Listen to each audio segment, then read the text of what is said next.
What's up, guys? I'm here today with Jacob from Smokies. How you doing, Jacob? Doing good. How are you? Doing awesome. So let's just get right to it. Tell me about your bass. Yeah. So before the Ibanez, I had a Peavey Fury. I believe it was from the early '70s. Okay. It was passed down from my grandpa. So if it wasn't for him, I probably wouldn't pick up bass in the first place. But yeah, so we were on tour last week, and my E string broke. So we're running with Robbie's bass right now. It's a gift from him. Learning more about this every day. So, but I know these are the tones for these the pickups. Sorry. Yeah. And yeah, I'm still getting used to it, but I love it a lot more because it gets more of a heavy sound than my last one did. It's more of like a jazzy bass, so it can handle harder plucking well. Well, if you broke a string, you're pretty heavy on the bass then. Huh? Yeah. Bassists don't usually break strings. Yeah. It's a problem, and I'm trying to get better every day with it. Trying to do it awesome. Less and less. So you said this one you feel works better with the heavy playing? I think with our sound, absolutely. Okay. When we first started out, I didn't hit it as hard. But maybe it's just like a me thing. I think we'll find out in the coming months through time. Fair enough. But I love it though. It's very nice. Ibanez has been something that I've come to love since playing this. Yeah, these are very popular. This is probably the most popular bass that I've interviewed. So it's for a good reason, right? Absolutely. Yeah. Cool. Thank you, Robbie. Appreciate it, man. Very cool. So, do you know which pickup, or do you go for both? So this is the gain knob. Yeah. Right here this is the tone knob for each of the pickups. I believe this knob right here is more focused on these two, and then this focuses on the bottom pickup right here. So I like to blend it pretty, I like to have this pretty low, so I have this low, and then I'll keep the tone probably all the way up, turn the gain up just a little bit, and I love this bottom pickup all the way up because it brings out more of a heavy tone. Yeah, the J bass sound, that's a good sound. Yeah, very cool. Okay, and so do you run through any pedals right now, or straight into so right over here we have a Death by Audio vocal pedal. Oh, nice. It's probably my favorite pedal that I own. It just mainly has to do with delays and reverb. So certain parts of the music, I like to do certain settings for it. And just have a basic tuner pedal, and we have a new pedal that I have never used before. Luke let me borrow it. It's very similar to this vocal pedal right here. Okay. A lot of reverb, a lot of delay. Nice. Yeah. Okay. But we're still experimenting with pedals and stuff. So. For sure. No, I remember when I saw y'all at Red Brick Roads, you'd be singing and leaning down and adjusting. Yeah, it was cool. It was super cool sounding. For sure. I like that. It's my favorite. Can't live without it. All right, awesome. That's you don't usually get an endorsement like that in these videos. So. I hope so. Death by Audio, please. You heard it. Okay, so the Death by Audio is for vocals. The Caverns, that is bass, or is that also vocals? Strictly for the bass. Okay. So it's very new to me. It's mainly going to be for improv tonight, such as transitions while Luke's tuning. And yeah, I'm just going to see how it goes. I've always wanted to try something out like that. Yeah. And last but not least, I have a whammy pedal. Oh, sick. It's for one song only. It's for Paper on Fire, if anybody knows what that is. But yeah, it's more convenient to do it like that, and there's a lot of cool little licks I like to do. Yeah. The whammy, specifically. I'll try to get some video of it tonight. Absolutely. Is this your amp, or is this a borrow? Yeah, this is my TNT 130. Thank you, Luke's dad, for getting this for us. I wouldn't have half the shit I own without his help. So, it's a 130, which is 130 watts. It's a 15-inch speaker. Nice. It's a mid-frequency cab. You can it can be really loud for smaller venues, but I feel if you're ever playing outside or just bigger venues, it's maybe a little bit harder to get that, considering we have Luke's Egnater, and we'll get to that shortly. I love it though. It hasn't ever caused me any problems, except for the screw right here for the low gain, but we got that fixed. Yeah, it happens. That's not a big deal. Yeah, the tone's really good, just the natural tone for it. I think the only thing I'm still getting used to is just all the knobs being all on a straight line. It's its own head in a way, if that a preamp. Yeah. But one day I'm hoping to get my own head to kind of separate that and see what I can do. But yeah, it works great. Yeah, make it more modular one someday. Yeah, makes sense. And if I'm wrong about any of this stuff, please feel free to correct me. Always learning. Always love to learn. Yeah, I can also edit things. If it's factually wrong, that never happened. Just take it right out. It didn't. Exactly. Cool. Well, that's a super simple rig, a super cool rig. You want to take a moment to talk about anything else or plug some stuff y'all are working on? Absolutely. We are working on another record right now. We're super excited for it. We're trying to take as much time as we need to because we want to be sonically responsible. And yeah, just stay tuned for that. We're really excited for the future, and we hope you stick around for it. Awesome. Other than that, the rig that I work with and the bass, everything's super simple.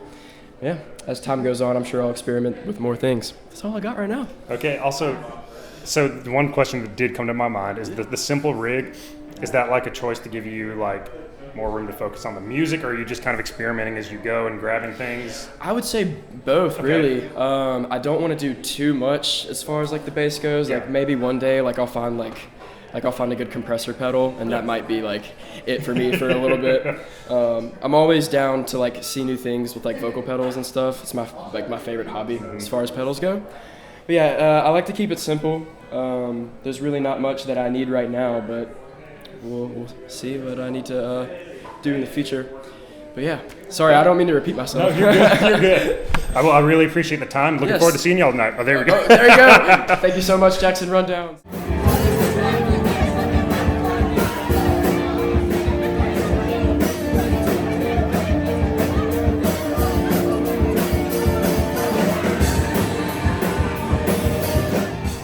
Now I'm here with Luke on the guitar. Luke, how you doing? Good. I'm doing great. Yeah, awesome. Well, thank y'all for having me out.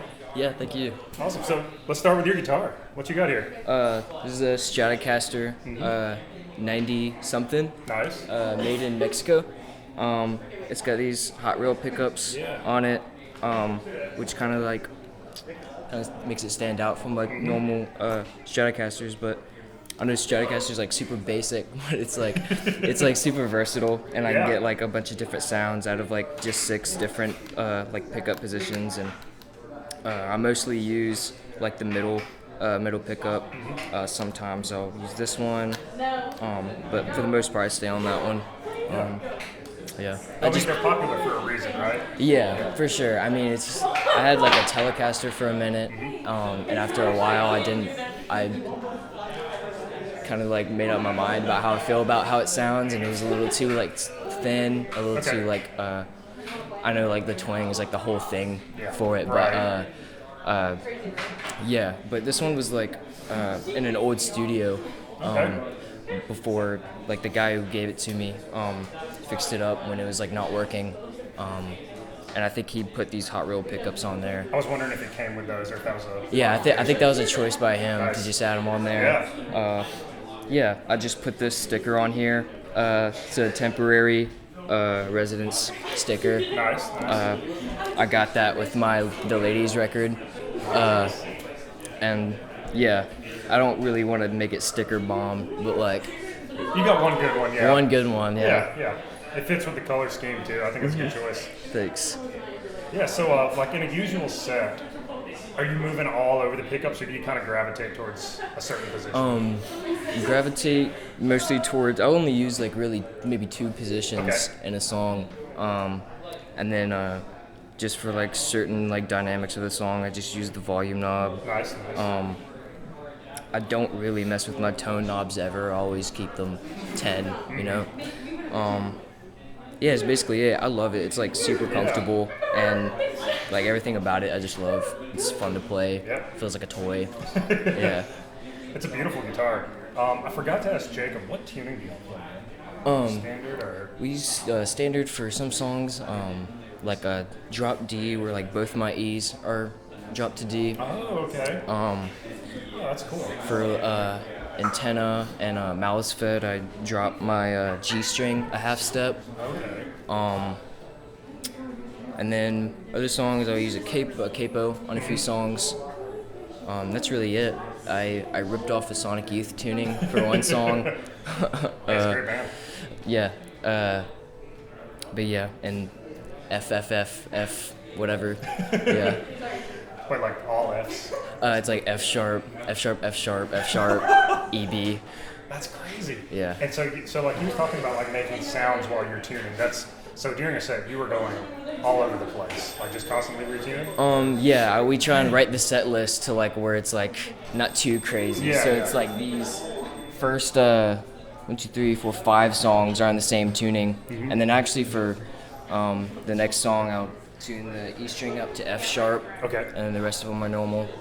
Okay, so you don't have to do too much at once. You're kind of iterating. Nothing like crazy. It's usually just 2 strings or 1 string out of that I got to tune. Yeah. And then when I throw a capo on, it kind of makes the whole thing out of tune. So I have to tune all of them for that. So yeah. Hey, props to you for doing that instead of just having 5 guitars back here. Oh yeah, that would be a hassle. Yeah, for sure. No, that's awesome. Okay, so do you have any pedals I have besides a tuner the tuner? pedal. I have that delay and reverb pedal is mine. That I used just for fun for a while, not for any songs live. And I have a fuzz pedal that I don't really use a whole lot because it's just I crank up the gain on my amp. Right. So that's it. I don't own a whole lot of pedals really. No, nothing wrong with that. So you get a lot from your amp. Yeah, I just I kind of been changing my EQ recently, and right now it's just that's where I like it. Gain is really high, basically just the whole show. I've got this Overdrive 2 channel doesn't work, or I would use it. That's but what I you're just kind of using your volume for, is to take off the, okay. And so I just stay on this channel right here. Yeah. But there are clean channels I could use. Yeah, is this new to you? Because last time I saw you, you did have a different amp. It's relatively new. I got it last year. Okay. Off of Facebook Marketplace, and I think it was because my other amp, I was getting it fixed, and it's broken again. It's just thrown. Yeah, it happens. Yeah, but I mean that's just I try not to get any digital amps. I like just the tube amps, even though they come with a lot of problems. But, it's worth it. Yeah. Yeah, so Egnater, Tourmaster. 4100, yeah. I call it the egg. Nice. Just for short. How loud do you run this thing, especially for an Herbie Fox's size? So volume wise, it's right about there, and then it's at 50 watts. Yeah. And it's got a thing on the back where I could change, and it goes all the way down to 25, or I could shoot it up to 100 watts. But I just keep it at 50, just because it's Yeah. Well, halfway up on a 50 watt tube amp. That's a pretty good bit. That's loud. It's pretty loud. Awesome. Very nice. You don't see many 412s anymore, and I'm personally happy to see this. So I'm excited to hear it tonight. Yeah. Okay. So on your recorded material though, is it mostly this guitar? Yeah, actually I think basically this guitar for everything we've recorded except for maybe swing set. Okay. I think that's it. I don't even know what I used. I think it was a Peavey something. I'm not totally sure. But everything else, was just this guitar. Nice. Even with the layering, I didn't really use different guitars, same one, different pickup. Yeah. It's a good strategy. Awesome. So have I missed anything you want to talk about in your rig here? That's really it. I got it super simple, super boring. If it works, it works. Yeah. No, super cool setup.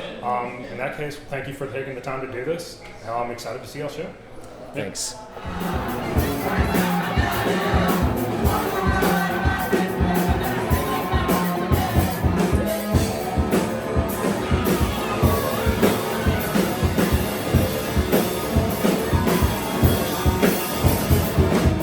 Now I'm here with Robert on Hello. the drums. How you doing, Robert? Good, thank you. How's it going? Going good. I'm gonna zoom out a bit. There we go.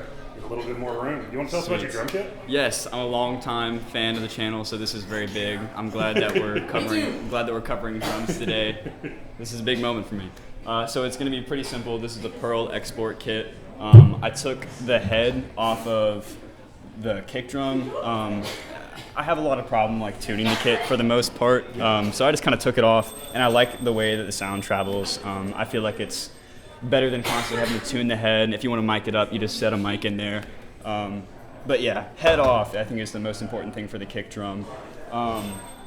Just one tom. I used the bigger tom. I kind of put it on the left side, and then Sabian cymbals, or Sabian for the ride. I would normally do like a Zildjian, but I kind of like ran through them. I kind of broke them all.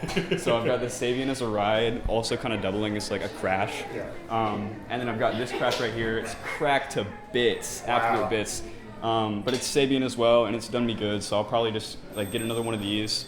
My most recent purchase is going to be these two right here, the Zildjian Newbie A series. These are absolutely fantastic. If you want a new hi-hat, I would get these. It's good for like quiet, like jazzy. It's good for rock, like the stuff that like we're doing like louder stuff. I splurged, and as a drummer, you have to drum comfortably. So I went ahead and got a Mapex seat. It comes with a backrest. I took it off just for the convenience of space. But it's nice. It's really comfortable. A Pearl kick drum pedal. It came with the kit. Very, very simple. You got to kind of tune it to the best of your ability. It's all about comfort. I found that like the one that came with this kit works the best with this kit. If I were to change kits, I would probably have to change the kick pedal as well. And then my last investment are these Evans kind of heads. So I'm in between, having it, kind of dulled out, or letting that reverberation ring and taking this off. But in some settings, it is better to just kind of leave it on, so you just kind of get that natural boom, like kind of sound.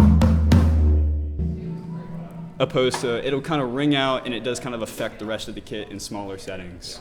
As opposed to like moon gels or something for the rings? Yes, yeah. I think the rings are a little bit better than the moon gels in my opinion. Okay, cool. Yeah, certainly. And that's just about it. What about the snare? Oh yeah, certainly the snare. This one came with the kit, and it's going to be the same kind of principle with like the kick drum pedal. Like if I were to get a new kit, I would have to probably get a new snare. But this one's done me really good. I would say it's a Pearl Export because it came, a Pearl Export. And like I said, it's done me really well. I changed the heads out. These aren't the factory heads. I got Remo Emperor Vintage, and then Controlled Sound X coated on the snare, and I think it sounds really nice. Very nice. My only con with the Pearl Export, honestly, I think in upgrading, I would probably do something that's got a little bit bigger toms, so just for kind of a wider sound. I think in a 3-piece, it'll help us like fill out that kind of space.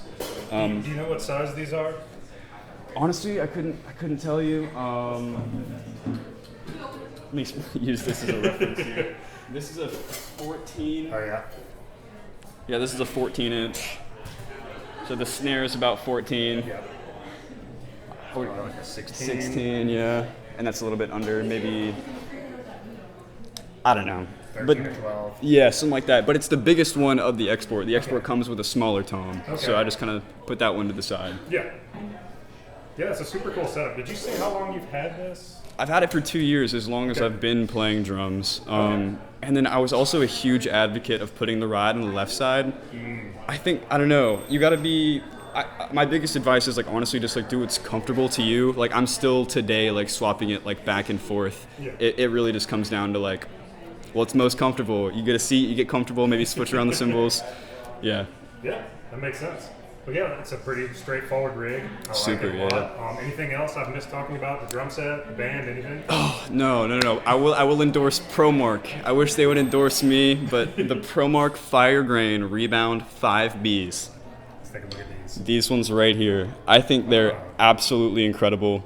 Now you said fire. These aren't the ones that they like toast, like burn, are they? I'm thinking of something different. I think they do toast it. That's crazy. Yeah, Firegrain, Rebound 5B. Like out of Vic Firth, Zildjian, or any other kind of brand, I found that ProMark fits, I don't know, this kind of sound. It's a very durable stick. On the same time, I'm not really like the hardest of hitters. I'm not like absolutely slamming it, but it provides a good sound. It feels the best for me. ProMark is where it's at. That's my only endorsement. We'll try to get you the endorsement. Yeah, please. Sweet. Well, thank you very much for your time. It was Thank a pleasure. you.